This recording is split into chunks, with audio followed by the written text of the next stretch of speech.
That Colonel Sanders, he's finger-licking good. Yes, the head of the British Army announced that Britain will have to reintroduce conscription. We had it in the 1950s, in part to take up labour shortage. Now that we've got a labour shortage in crucial sectors, I'm not sure where we're going to find the people to conscript. I'm too old to be conscripted, even in Colonel Sanders's army. The Ukrainian army, maybe people not that far off my age are being conscripted. Women are being conscripted. Pregnant women are being conscripted. But surely the British Army would turn their nose up at me.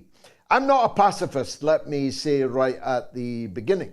And if our country was threatened, I would myself, whatever age I was, pick up arms and would oppose the invader. I was a boy soldier.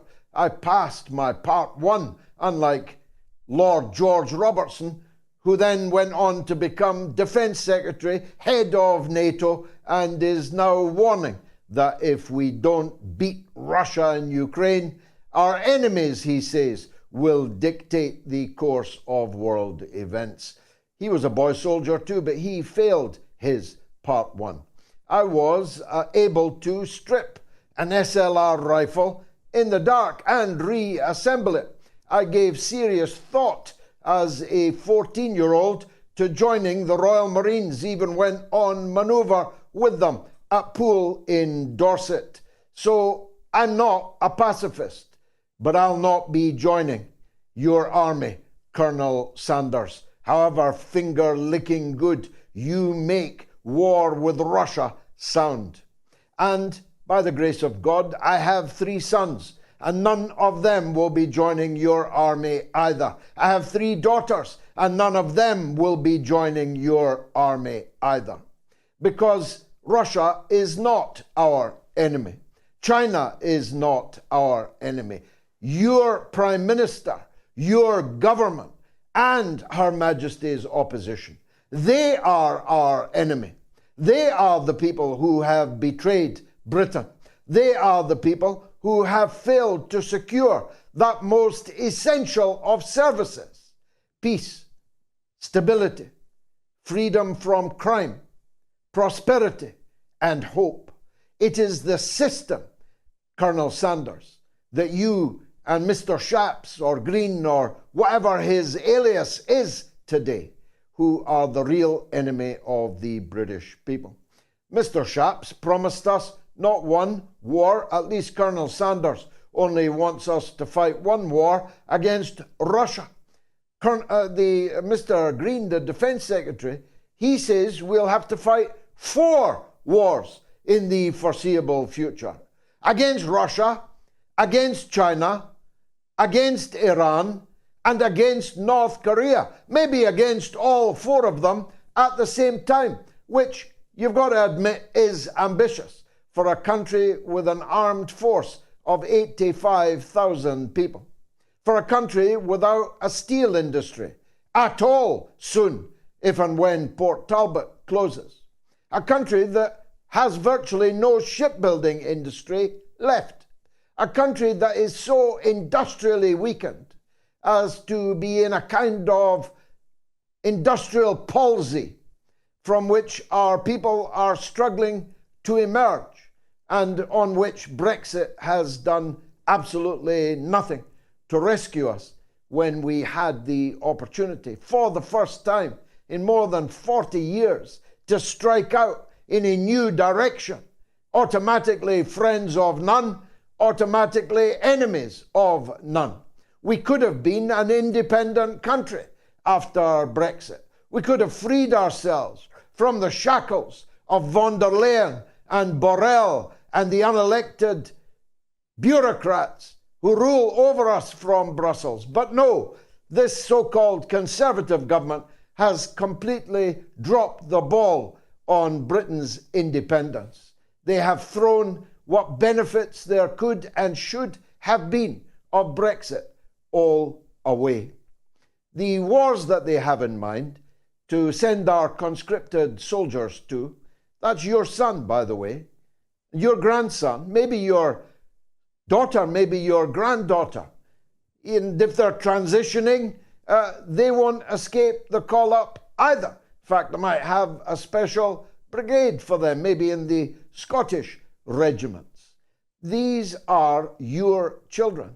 They're talking about sending to war against hypersonically nuclear-armed Russia and China, yeah, and North Korea, and Iran.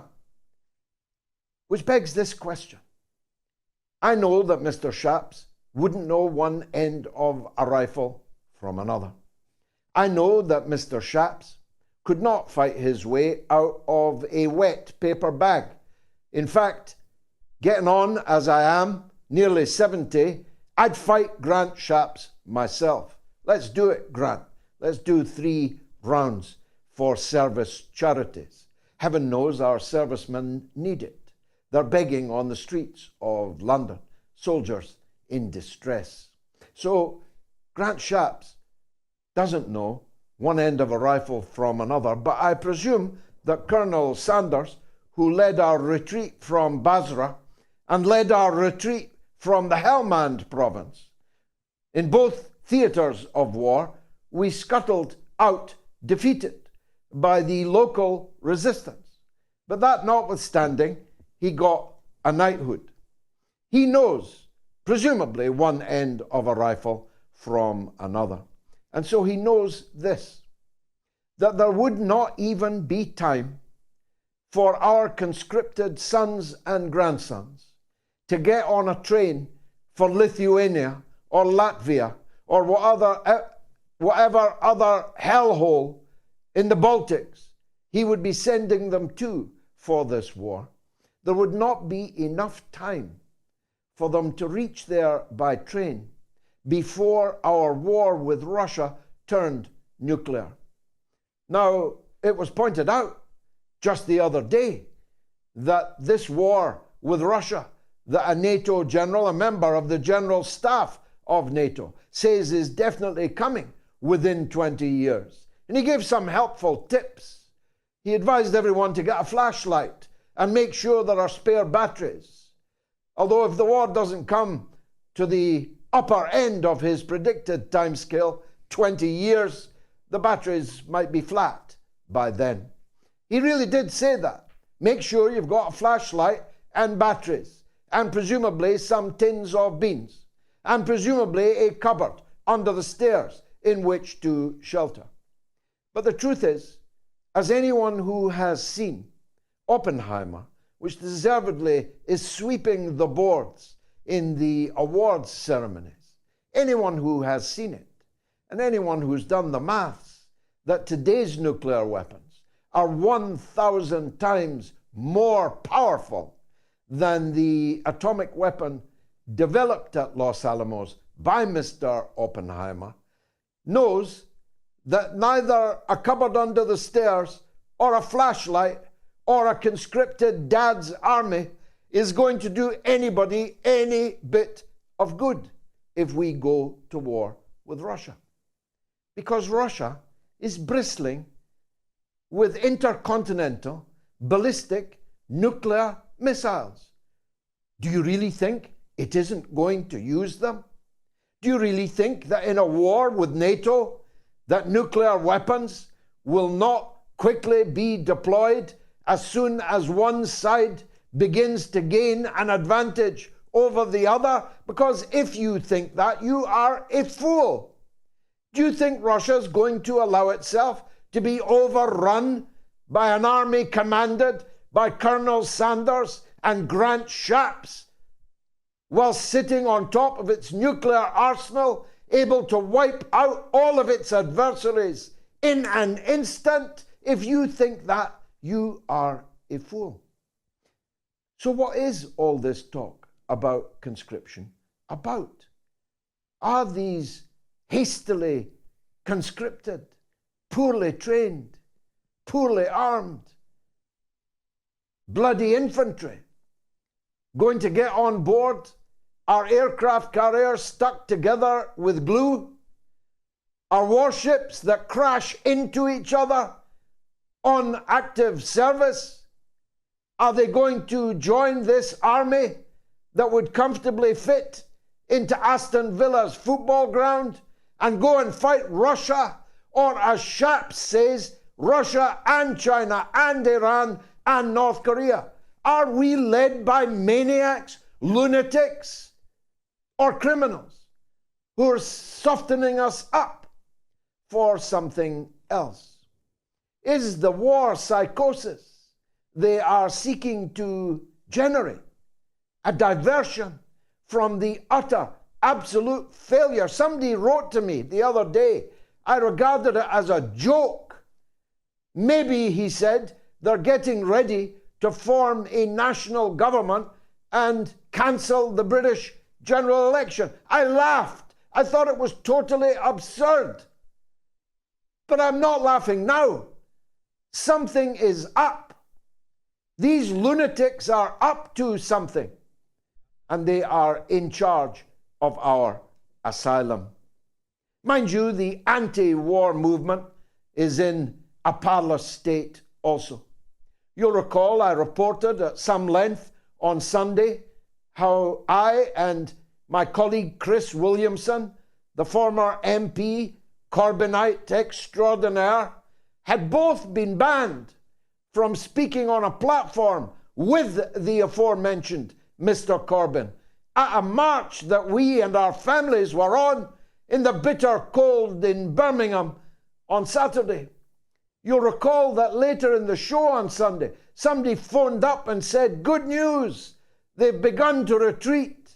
They've said that we can now start attending their planning meetings, which they had made a big thing out of, saying we had never attended, though we had never been invited, knew nothing of their planning meetings. Well, they're having a debate tonight about my views on immigration before deciding whether to allow us into their fold. Now, I have dilated on my views on immigration many times, and I'm very happy to do so, but not tonight. Because what do I have to answer to a group of Toy Town Trotskyists about my views on immigration? I am an immigrant. I am the grandson of Irish immigrants. My wife is Indonesian. I'm the father of 5 mixed-race children. More people of colour in Britain have voted for me in parliamentary elections than any other politician in all the history of democracy in these islands. Do you really think I'm going to answer to the Birmingham Stop the War Coalition, to the Birmingham Palestine Solidarity Campaign about my views on immigration? Seriously? But here's the bigger question. What do my views on immigration have to do with my support for the demand for a ceasefire now in Gaza? What's the connection between these two things? Are you only welcome on a march demanding a ceasefire in Gaza if you tick all the other boxes too? Boxes drawn up by these Toy Town revolutionaries? If you don't pass the political, ideological blood test, you're not wanted on this voyage? What kind of solidarity movement would that be? It would by definition be one self-limiting to those it already agrees with a no-entry sign for those on other issues that they don't already agree with. I'll keep you posted on the outcome of their debate this evening. But frankly, if that's their attitude, I say we need a new anti-war coalition.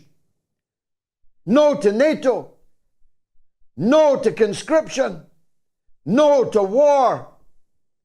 And whatever your views on climate change, on trans rights, on immigration, on the climate question, on any of these matters, whatever your views, if you agree with no to NATO, no to conscription, and no to war, you're welcome in our anti-war coalition. It's common sense, really. And I think the time has come for that. Now, there's so much to discuss this evening. Like depraved, crazed hyenas, the European colonial coalition of Canada, United States, Britain, the Netherlands were attacking poor Yemen, the poorest country in the Middle East, one of the poorest countries in the world. We were bombing it all week. The Royal Air Force alone, which has been bombing Yemen since the first year of the Royal Air Force's existence. Yes, more than 100 years we've been bombing Yemen. And we were at it again this week. The Royal Air Force alone fired 4 Sidewinder missiles costing £200,000 each. £800,000 was burned in an instant, presumably setting fire to people and property in Sana'a, the capital of Yemen. There was no parliamentary debate. There was no parliamentary approval. There was no national discussion. There was only the order to fire against the people of Yemen. For what? Because the Yemenis, without killing a single person, tried to bring an end to the genocide in Gaza by saying that no ship can go from or to the genocidal state of Israel through the Red Sea. We ought to have been giving them an award. Instead, we gave them 4 Sidewinder missiles. That's the cost of the missiles alone. The cost of the airplanes, the mission, is of course in the millions. And speaking of that genocide, on Friday, we will get the verdict of the International Court of Justice. On trial is Israel, our closest ally, for whom we're prepared to spend any money, to give any guns, to provide any diplomatic and political cover, to give an ocean of favorable press and broadcasting coverage to invert the very meaning of the words of our wonderful English language in order to defend and protect. We don't know what the verdict will be, but they're getting the band back together because Germany, France, Britain, and the United States have already declared that they will not accept a guilty verdict. It's the rules-based take-your-pick policy. The rules-based take-your-pick order. And we take our pick. Russia bad, Israel good. Ukraine murders old age pensioners in the snow in Donetsk. Don't even report it. Ukraine shoots down an airliner full of its own prisoners of war being flown to a prisoner exchange. Don't even mention it. That's the rules-based, take your pick order. And if you think my sons are going to war to defend that, you have got another think coming. Stay tuned. It's the mother of all talk shows.